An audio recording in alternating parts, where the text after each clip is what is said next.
tomoli nzambe mpona présence na ye na kati na biso. Bible ezoloba esika moko mibale misato basangani nzambe aza kati na bango.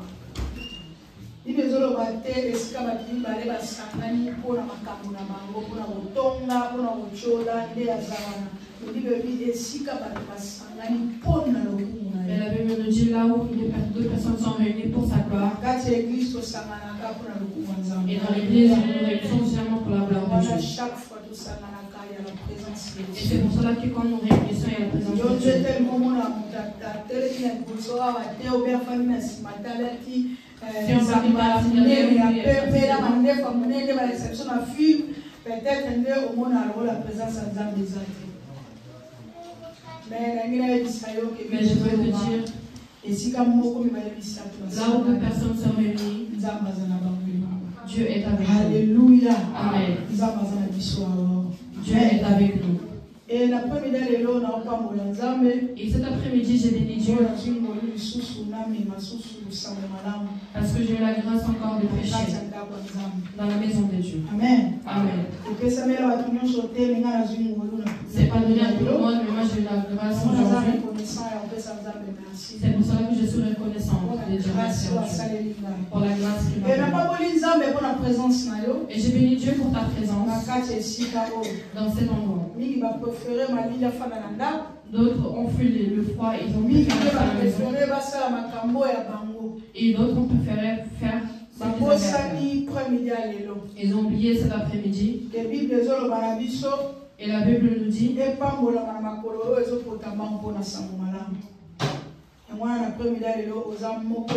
cet après-midi que c'est lui qui est béni. Alléluia. Cet après-midi, parmi les personnes sont bénies.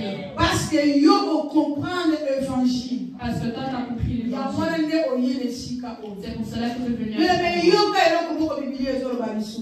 écoute ce que la Bible nous dit. La Bible nous dit dans les mots de Matthieu. Cherchez premièrement le royaume. Cherchez d'abord le royaume des cieux.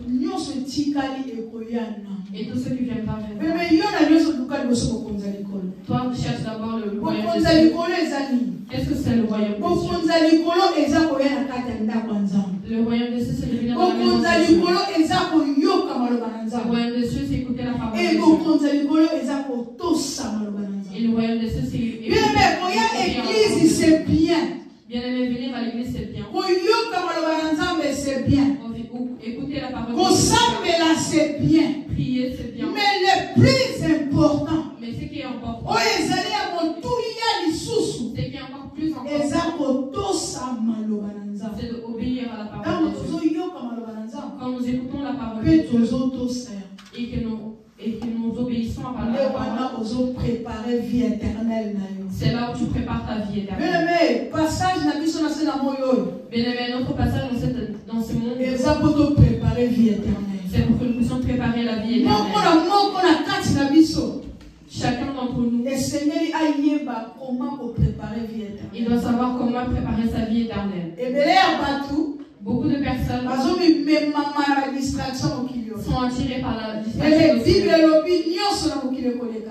La Bible nous dit que tout dans son monde, les iPhones passera. Je ne sais pas quoi iPhone tout ce qui est au-dessus des trucs matériels passera. Tout ce que nous voyons YouTube TikTok passera, YouTube passera, tout passera. Mais il y a quelque chose mais il y a une chose qui ne passera pas, éternellement. qui restera éternellement. C'est la parole de Dieu. C'est la parole de Dieu. Parce que la parole de Dieu, c'est lui-même Dieu. C'est lui-même Dieu. La Bible nous dit, avant qu'Abraham fût, moi je l'étais déjà. Premièrement, c'est la parole de Dieu. Mais avant tout, c'est la parole de Dieu. Il faut considérer la parole de Dieu. Il faut qu'on considère la parole de Dieu. Que les personnes te disent comment on va la vie éternelle. Mais toi et la conscience de préparer ta vie éternelle. Alléluia. Amen. Nous allons rentrer dans notre message de cet avant après-midi. de rentrer dans le message, je vais dans le message précédent. Parce que nous avons des défis. Parce que nous parlons des défis. Nous sommes dans l'année des défis. Et nous nous montrons à l'église que pendant notre séjour ici, nous avons des défis. Que nous devons nous battre contre ce défi et les vaincre. Et nous allons nous combattre. Nous ne combattrons pas pour avoir la victoire. Mais nous nous battons avec la victoire. Parce qu'il y a quelqu'un qui a accepté de nous donner cette victoire.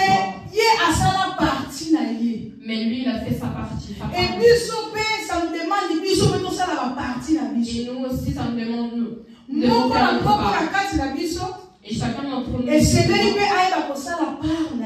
il doit savoir comment faire sa part. Parce que Dieu a fait sa part. Et toi et moi, nous devons faire notre part. C'est pour cela que nous enseignons à l'Église. Que l'Église puisse comprendre. Pendant ton séjour ici sur terre, il faut que tu te battes. Il faut que tu te battes. La vie de quelqu'un, c'est une vie de combat. C'est une vie de combat. Dans la vie de personne, Dieu dit chaque chose à son temps. Dieu nous dit qu'il y a le temps de la joie. Il y a le temps pour pleurer aussi. Le temps pour quand une personne va mourir. Et nous, en tant qu'enfants de Dieu, nous n'arrivons pas à supporter certaines réalités. Je m'envoie te dire cet après-midi que le combat peut se présenter et le combat peut se présenter. Mais tu dois te battre contre ça. Parce que ta vie sur cette terre, c'est une vie qui n'est pas facile. Pour manger, tu dois travailler. Pour avoir, tu dois chercher. Mais tu dois d'abord. Alléluia. Alléluia, Église. Alléluia. La vie de combat. La vie de combat. Sur de relever les défis.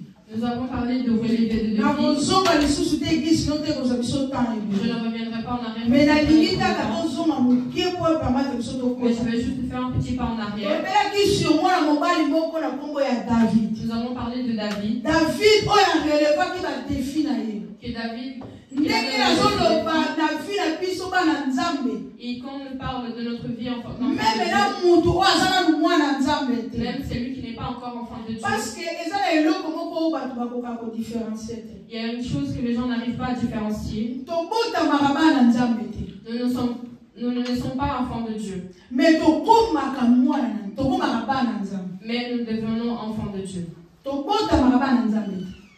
Nous ne sommes pas enfants de Dieu. Nous ne sommes pas nés enfants de Dieu. Nous ne sommes pas nés enfants de Dieu. Mais nous devenons enfants de Dieu. Comment est-ce que nous devenons enfants de Dieu? Nous devenons enfants de Dieu quand nous prenons la conscience d'accepter un Père que nous avons. Un Père que nous connaissons. Mais aussi conscience. Mais tu as pris conscience. Tu vois que c'est le Père qu'il me faut. Tu l'acceptes. Le moyen qui nous permet de devenir c'est d'accepter Dieu. Quand on accepte Dieu, c'est là que Dieu lui donne le pouvoir de devenir enfant de Dieu. C'est là que nous devenons. Maintenant, par quelle procédure? Maintenant, par quelle procédure? Procédure de baptême. Par la procédure du baptême. Pourquoi le baptême? Pourquoi le baptême? Le baptême, c'est quand quelqu'un renonce. Le baptême, c'est quand quelqu'un renonce. sa vie passée. Il veut accepter Jésus comme Seigneur.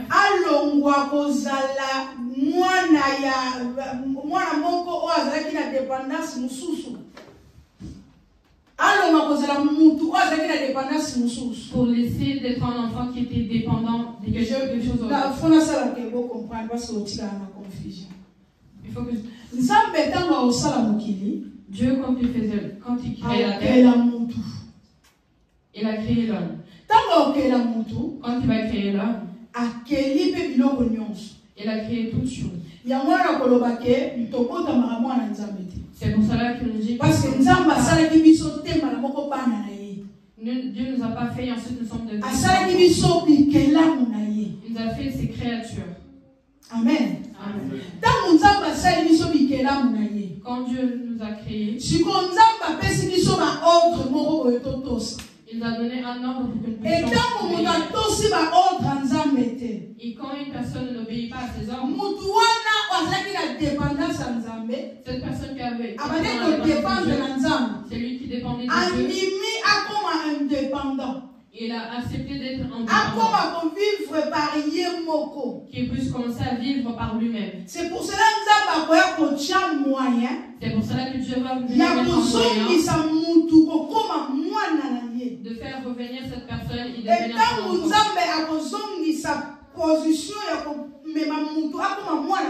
Et quand Dieu va reprendre cette personne, et Dieu va nous créer de chemins que nous allons et quand la personne vient, la personne doit passer par le baptême. Et quand tu reçois le baptême, tu on dit que mourir et revivre est accepté alors d'être enfant de Dieu. C'est là que Dieu te donne le pouvoir de devenir enfant de Dieu. Amen, Église. Amen. Je pense qu'elle a fait comprendre mission. Je pense que nous avons compris. Maintenant, nous allons revenir. Il y avait un homme qui s'appelait David. Nous allons dire David.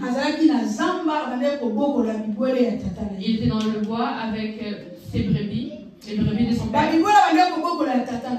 Les brebis qui... Mais pendant qu'il était avec le brebis de son père, il pouvait passer avec dans le c'est pour cela que je dis que notre vie c'est une vie de combat. David devait être là pour garder le brebis. Il n'avait pas le droit à l'erreur.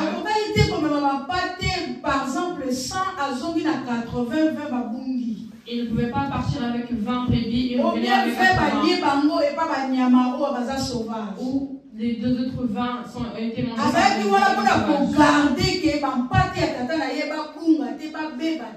Il était là pour garder les brebis de son père pour qu'il ne puisse pas se perdre. Et c'était son combat. C'était son combat. C'était son combat de garder. Et la Bible nous dit que ce n'était pas facile pour lui. Parce qu'il va le démontrer. Quand David va arriver, il va entendre. David va revenir dans ses pensées. David dit, si j'étais dans les bois, des animaux qui avaient le pouvoir de détruire ma vie, n'ont pas réussi à détruire ma vie. Parce qu'à chaque fois qu'ils sont venus, moi je et moi je les ai vaincus. Mais comment c'est cette personne qui a un peu d'insulter le Dieu d'Israël? Moi comment est-ce que je ne peux pas réussir à le faire? David a regardé ses espoirs. Tout ce que Dieu avait fait pour lui. Pendant qu'il était dans les bois, il est venu avec cet esprit d'affronter Goliath et d'arriver devant Goliath et dire que Aujourd'hui, moi, je vais couper ta tête. Et Bible Koloba. Et la Bible nous dit. David va tuer Goliath. Et quand il va le tuer, Israël sera content. David vient en combat. Le combat de David a commencé dans les bois. Un enfant qui garde les brebis de son père. Il grandit. Il est venu affronter Goliath. Il va tuer Goliath. Et quand David va tuer Goliath, un autre combat va s'ajouter à la vie de David. C'est pour cela que je dis enfant de Dieu. Il faut que tu saches que ta vie était une vie de combat. Mais je veux t'assurer que malgré que le combat viendront, tu as un père qui va te protéger à chaque instant. Le dimanche passé, nous avons message au papa le message que notre papa nous avait prêché. Sur Jacob. Qui parlait sur Jacob. Que le Dieu du père de Jacob. Il est venu défendre Jacob. Et je veux te dire cet après-midi que le père, mais maintenant toi tu sais que le papa, que le Dieu de ton père, il va se lever, il va combattre pour toi. David a commis Goliath. David a tué Goliath. Il a vaincu Goliath. Mais devant tous les combats, devant les combats, il y a une victoire. Il y a une victoire. Amen. Et devant la victoire, il y a encore une autre chose. Il y a encore quelque chose. Et cette chose, c'est ce que nous allons apprendre. Alléluia. Amen. Mon sous-thème de cet après-midi, la victoire peut aussi te rapporter des autres combats. Alléluia. Amen. Alléluia. Amen. Et maintenant il faut qu'un enfant de Dieu, il faut que tu sois prudent.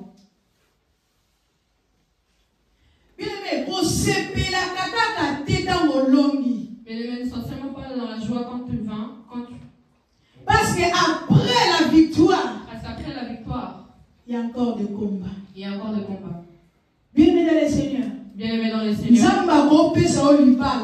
Dieu peut te donner un mariage. Tu es dans la joie.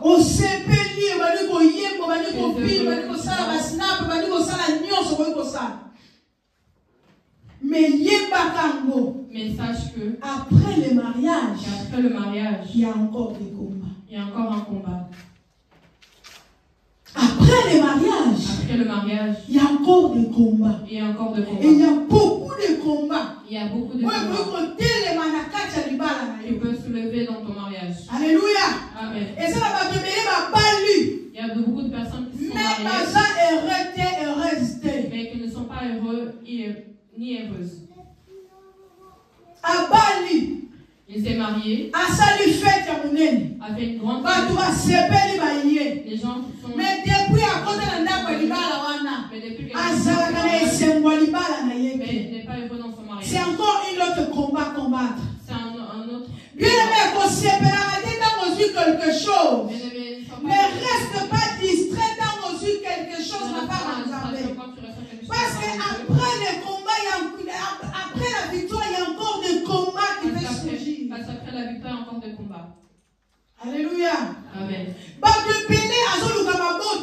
Beaucoup de personnes cherchent. Dieu lui donne des enfants. Dieu lui donne des enfants. Mais il n'arrive pas à vivre heureuse avec ses enfants.